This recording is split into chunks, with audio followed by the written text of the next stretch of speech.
All right, hey guys, what's up? It's Stephen Dunn with CORE Therapy and Pilates, and today I want to go over a very quick little tip on how to release your quads with a rolling pin.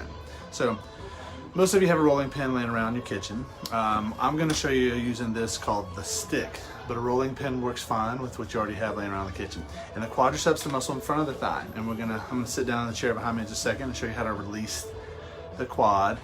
If it feels tight, if it feels sore after you've worked out, or if it's just a general tightness, or if your knee is immobile and has a hard time bending all the way, this is a way to help loosen up the knee. So I'm gonna sit down behind me, excuse me, and we're gonna show you a little way of releasing the quad. So again, imagine this is a rolling pin. You just roll up and down. You don't go onto the knee bone. Stay above the knee bone, the patella, the kneecap. And you go back and forth here. You turn that angle like this.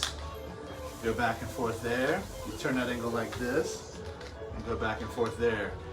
So you get three different levels or angles, and you can do multiple angles and find the one that's the best for you.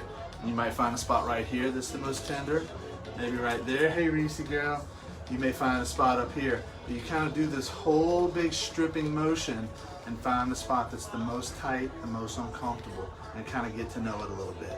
And do that on both sides. And you may find that one side is tighter than the other, but do it on both sides. And that's gonna be a way to loosen up your quads. It's a little different than doing a traditional stretch, but the rolling pin, this is the stick. There's many versions of this. Use whatever you got and whatever helps.